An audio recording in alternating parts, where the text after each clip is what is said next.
can you talk a little bit more about Hinduism? What are kind of the basic proponents? Because I mean, you've mentioned a little bit that the Bible is the backbone, is the foundational force behind modern India. But it seems that a majority of Indians are Hindu.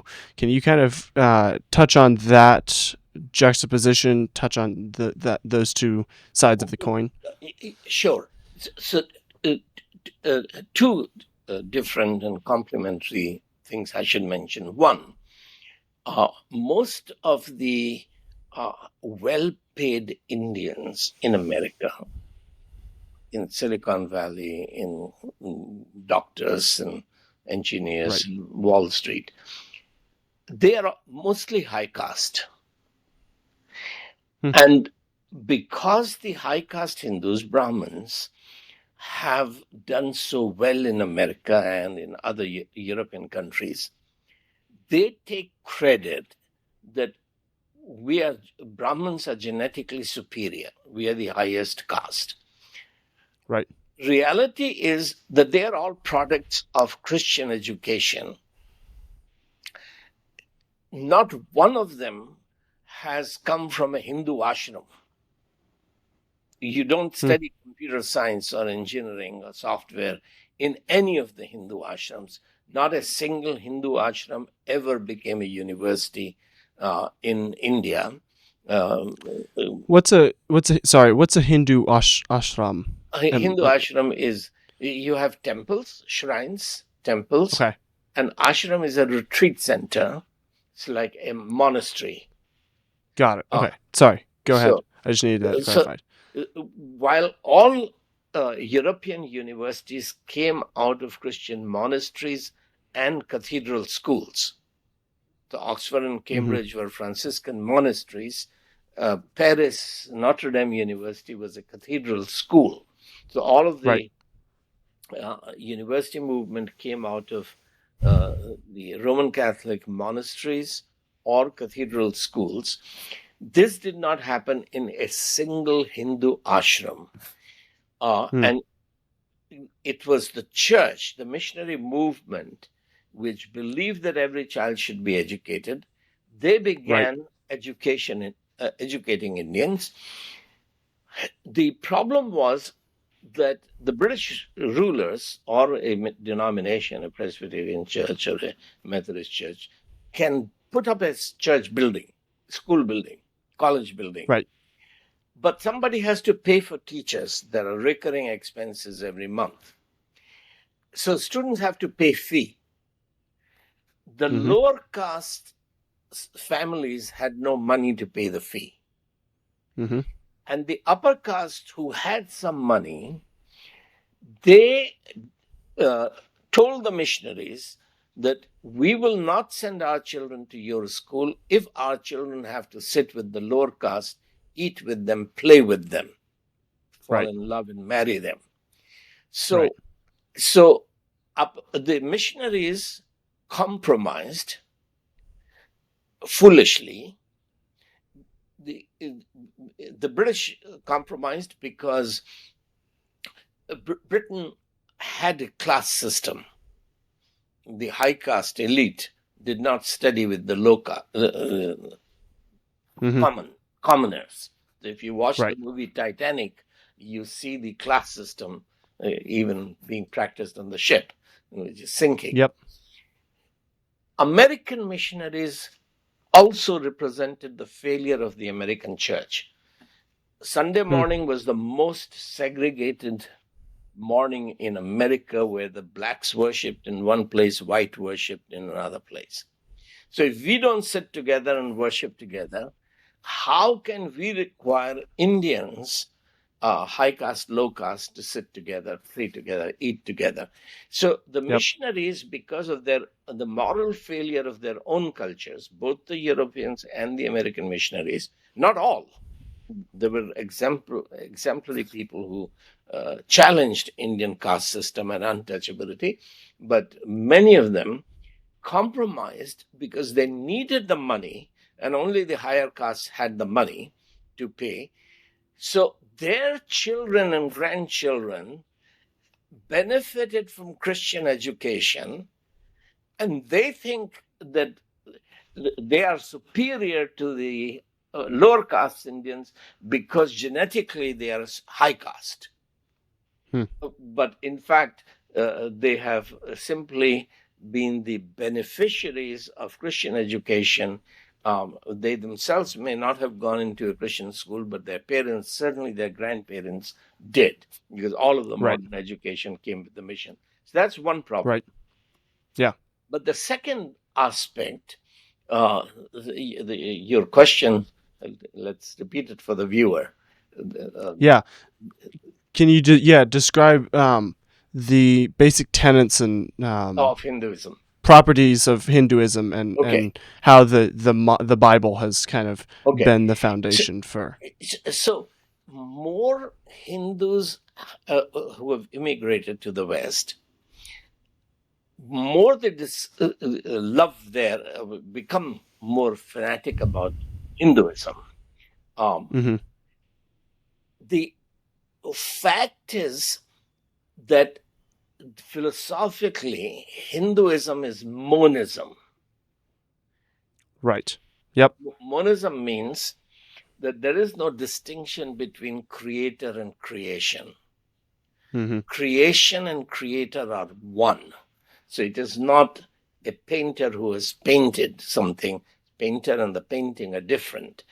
But the relationship of creator and creation is that of a dancer and a dance.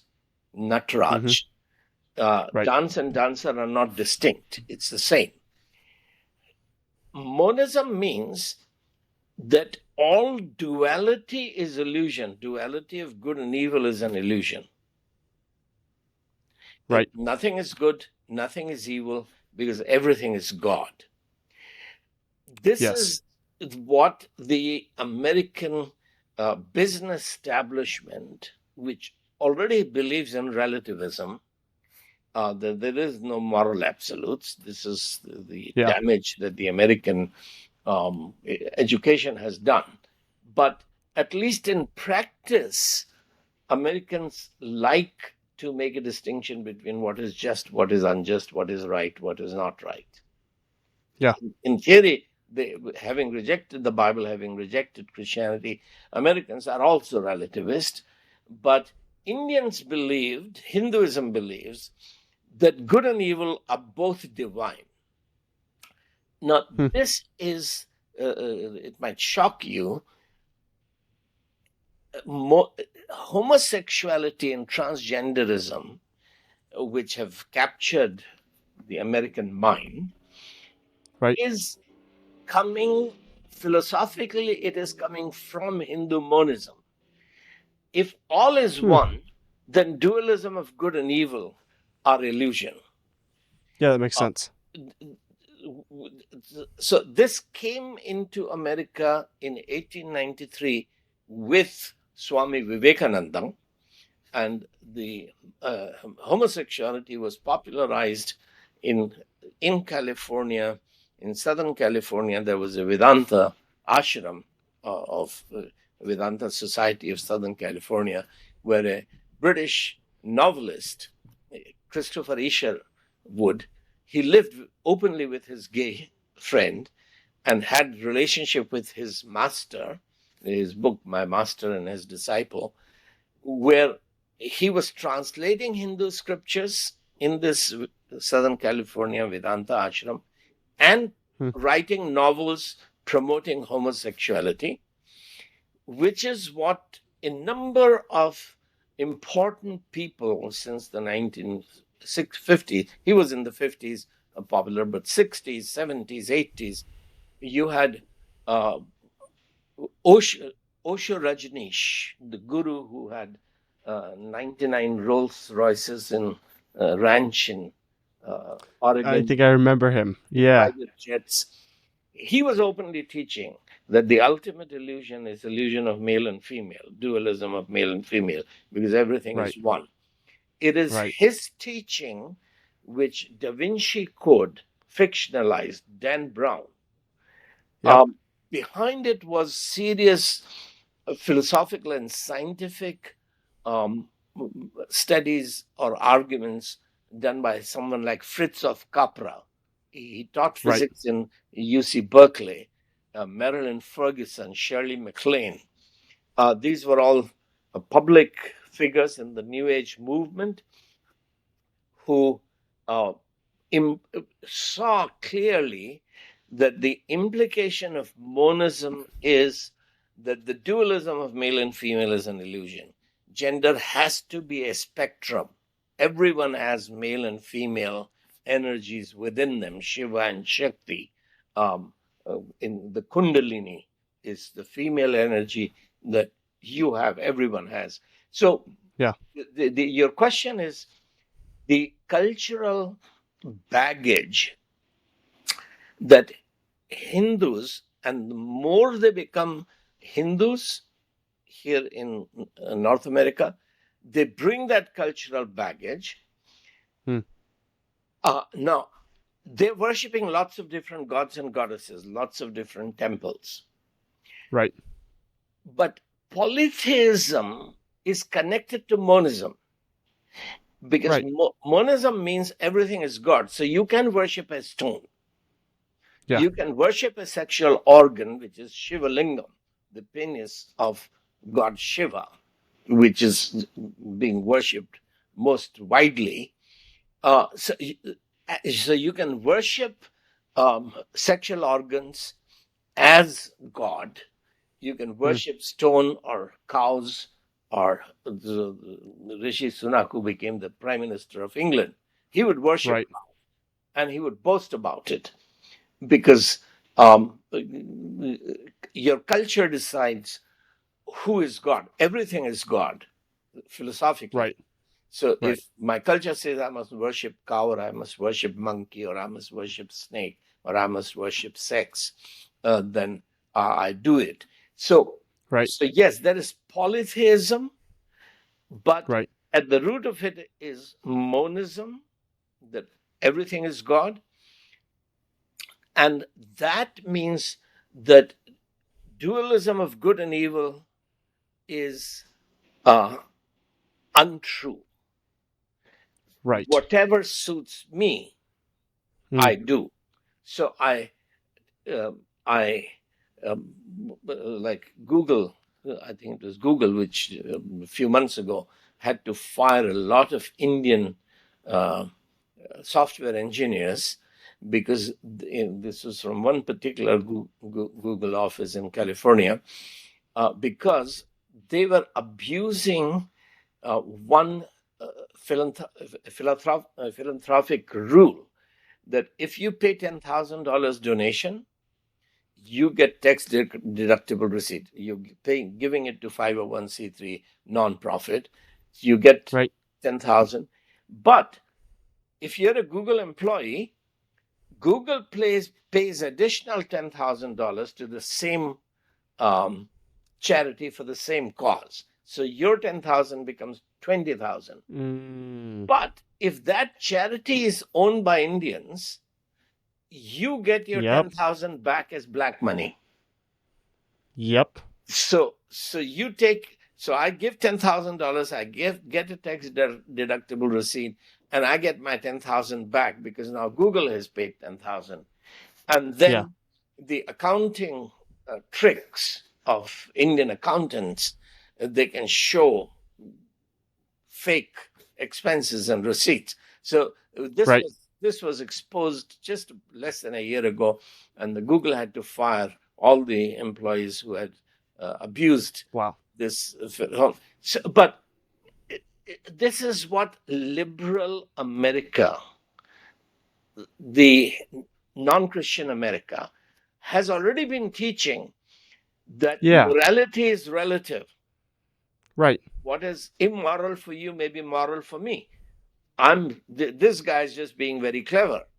He's using the system to his advantage. Right. Some of the money is going for charity, but it is the Google share which is going for charity. My Yeah. share is coming back to me. So the American employers are finding this kind of problem. Um, Yeah. so if an Indian doctor brings in his sister or her sister, who is actually a domestic slave, but Right. you have abused the visa rules and regulations. So this is what has created the problems which the Trump administration is trying to address, which is upsetting a lot of Indians, particularly Hindus, Yeah.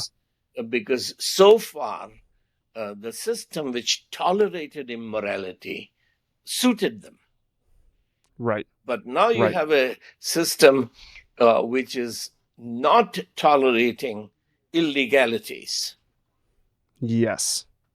Yep. That makes sense of a lot.